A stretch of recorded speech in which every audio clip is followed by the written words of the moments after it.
嗱，早前拍咗一條短片，同大家分享咗我當時係點樣賺100萬呢？喺下邊都得到唔少嘅迴響，甚至乎咧好多朋友都喺下邊嘅 comment 就話啦：喂 Ringo Sir 啊，你嗰個100萬拆細再拆細呢樣嘢好容易明啊！另外一啲朋友咧就會話啦：喂，細化目標好適合我，多謝分享。嗱，所以啦，就住呢一個嘅話題咧，我想今日再額外將一個目標細化呢條公式咧，再詳細同大家分享。因為我記得我之前條片講過咧，我係有另外一 part 阿老闆當時同我分享嘅一個知識㗎。咁所以今日同大家研究下一個目標細化先。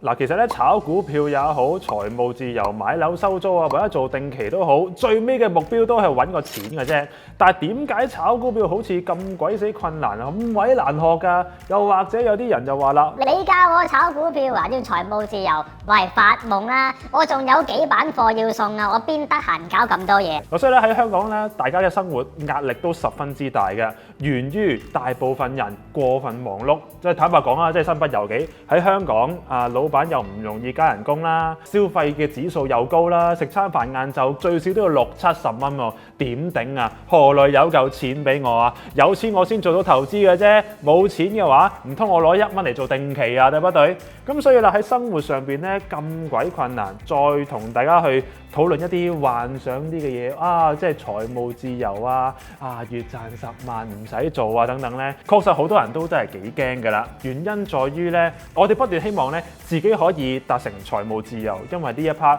係生活嗰部分。但係偏偏我哋要完成生活之前，我哋首先搞掂生存先啊！大佬啊，我上有高堂，下有妻兒，而家咧仲要係一個家庭上面照顧4大長老，下邊仲有個細嘅要養，2個人嘅收入要頂1、2、3、4、5或者6個人嘅收入，仲要未計自己喎，咁當然困難啦。咁所以啦，喺個炒股票上邊咧，我哋都會了解得到，如果我哋一開頭定個目標過分大嘅話，就會遇到好多嘅困難啦。自然我哋就會卻步唔去學，因為我都未搞掂生存，我點樣去追求一啲理想呢？當時我個老闆呢，亦都咁樣同我哋呢班後生仔講：喂，後生仔，不如唔好咁快諗住賺過百萬先啦。嗱，以前年少氣盛就諗住我一出嚟做金融財進，連賺1000萬，好似好威咁。咁但係啦，老闆呢都知道我哋呢班人過分氣盛，所以我哋就慢慢研究下咩叫做目標細化啦。OK， 今日有個詳細嘅公式同大家研究。嗱，去翻2014年嘅時候咧，啱啱入職，我哋又有10萬蚊嘅本金。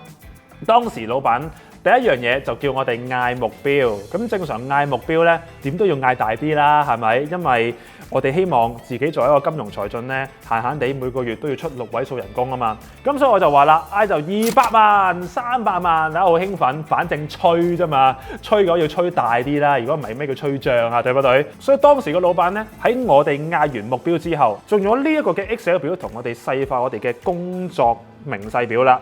嗱，我哋首先以當時一個年少氣盛嘅 Ringo Sir 就期望自己每年賺200萬，所以我就打個200萬落去啦。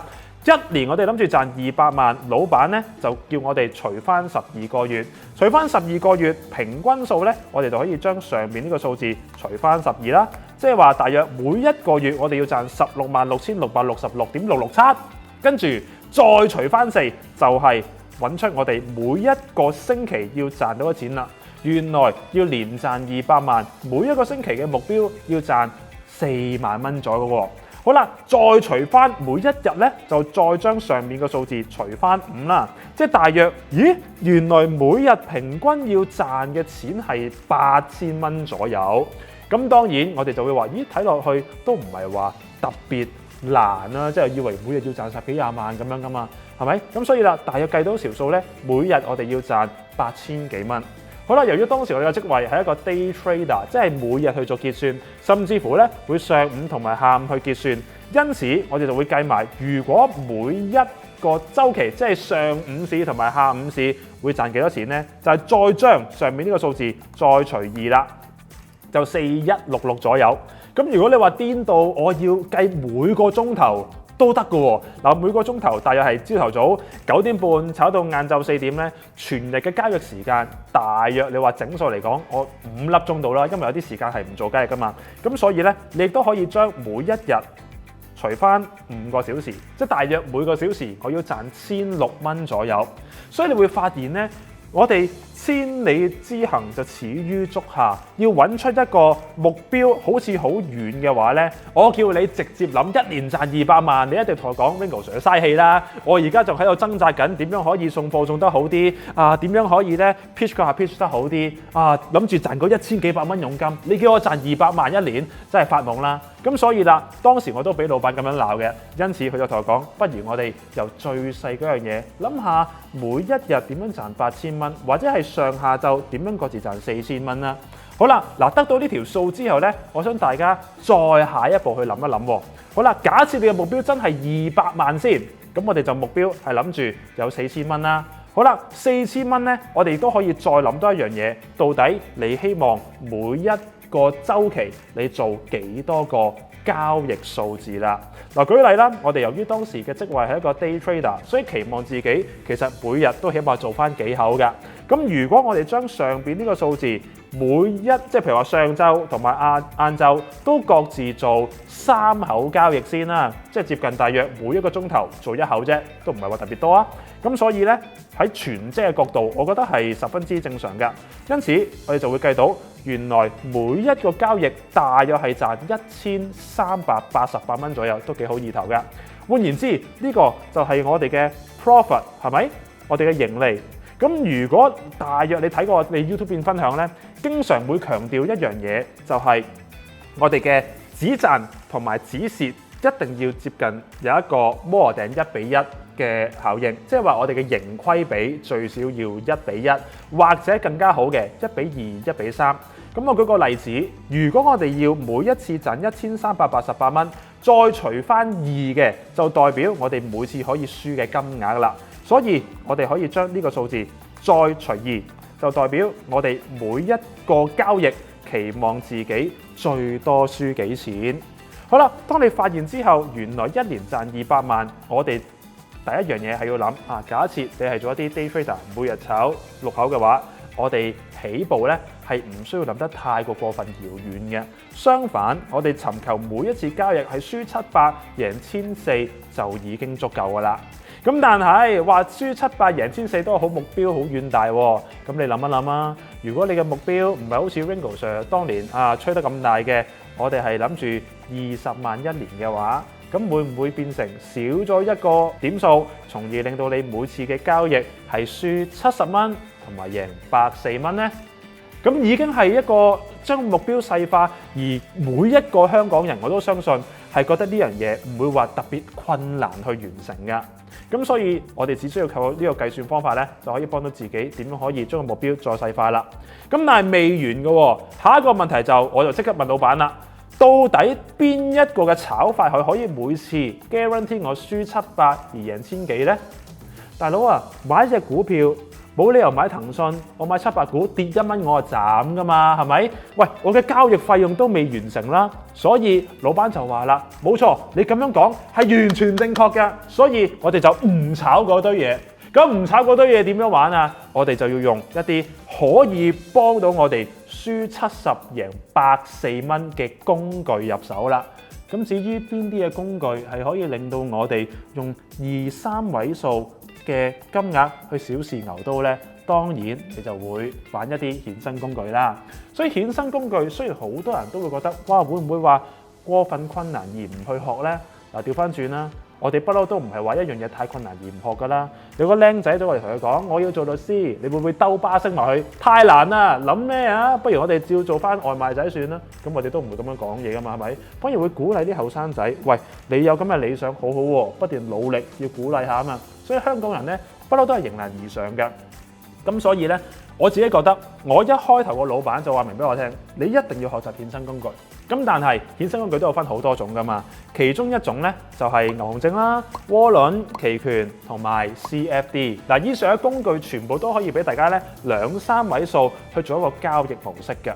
變相就係我哋應該特登為咗完成呢一個輸700贏1300或者輸70而贏140呢個嘅目標去逼自己玩一啲衍生工具。嗱，最簡單嘅方法當然係 CFD 啦，因為 CFD 我哋早排亦都講過，其實你玩恒生指數係可以1蚊1點咁去玩嘅。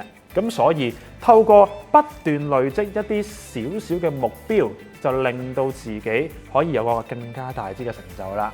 咁所以當時咧個老闆就話啦：好，明白咗我哋嘅目標之後，再判斷用乜嘢個工具就正式可以去炒股。咁當然啦，一開頭就唔會話咁順暢嘅，以為自己可以每鋪就贏1400輸600啊。但係技術上面咧，可能真係輸多而贏少㗎。但係起碼我哋會知道，如果你自己譬如話，我將呢個數字再褪多一個小數位先，即係我哋再將呢個數字除10啦，除10。我哋唔好搞到咁即係千聲，我哋講8聲啦。嗱，喺呢度咧，我哋再額外學多一樣嘢喎，就係到底呢一個嘅 cut loss 數字，你覺得舒唔舒適啦？嗱，呢個概念好重要㗎，原因就係好多人一開頭炒股票嘅時候咧，都係冇諗過自己面對嘅虧損，內心會唔會有啲波瀾同埋起伏㗎？我哋老闆當時就話啦，你要揀一個 number。嗰個數字即使虧損咗，你內心係完全一啲波瀾都冇嘅，咁呢個就係你自己最舒服嘅交易狀態啦。咁當時我就諗啦，如果而家我個銀包突然之間冇咗一張紙幣，而我係覺得冇乜所謂嘅話，咁應該係幾多錢呢？當時我個數字就係50蚊，50蚊。嗱，如果你話跌咗100蚊嘅話咧，我真係開始痛㗎啦！跌咗5嚿水嘅話咧，哇，真係喊3聲啦！但係如果係50蚊嘅話咧，我覺得都接受到，而且如果我嗰日輸50蚊，係唔會影響我嘅工作表現，又或者我同女朋友出街食飯係唔會攬埋一住咁樣嘅。咁如果喺呢個情況之下，我哋就會揾到自己心理承受嘅虧損金額啦。揾啲到呢個數字，我哋用翻倒置法，就可以揾翻如果我要每次輸係輸50嘅話呢，咁我哋每次賺錢就係100蚊啦。咁如果100蚊係一個盈利，而虧損就係50蚊嘅話，慢慢計翻上去，又可以贏到幾多呢？就係如果全日每日做6口，即係話6口，我哋期望會有600蚊。好啦，600蚊再將個數字就係乘翻5啦。即係話我哋每個星期期望自己可以贏到3000蚊，再變翻上去1個月嘅話，就係將3000蚊乘翻4啦。然之後每一個月賺12000蚊，一年咪大約係呢個數字咯，乘翻12，即係一年可以賺144400啦。所以倒置法嚟計呢，我哋真係會揾到自己喺生活上邊可以 handle 到嘅數字。好多時我自己都覺得呢，我同啲學生講，阿 Sir，我真係唔夠膽去諗財務自由，我就問點解啊？財務自由咁好，而係我唔夠膽諗你哋嗰啲目標啊！你哋定嗰啲好勁啊，100幾萬、200萬，甚至乎呢係可以諗住一年賺1000萬，呢個數字太大，我唔夠膽諗啊！冇錯。呢個嘢我絕對認同，所以我哋唔應該去追隨他人嘅財務自由目標，反而第一樣嘢問下自己，你可唔可以有少少嘅小成就，慢慢逐步去建立翻一個信心呢？當你小成就越多，信心就會增加。信心增加，自然提高到個興趣，興趣增加，自然你嘅成就就會越嚟越大啦。所以人哋目標，人哋嘅生活就係人哋嘅事，我哋都係要過翻自己財務自由嘅目標嘅啫。所以講到尾，再強嘅 trader 都係2位數起步，慢慢練就個成就同埋膽量嘅。希望今條片可以幫到大家喺個目標上邊，唔單止係做交易，或者係你嘅人生目標都可以有一個咁樣嘅倒置法嘅計算，令到大家早日達到自己理想嘅財務目標啦。多謝各位，咁我哋今條片去到呢度，各位同學落堂，拜拜。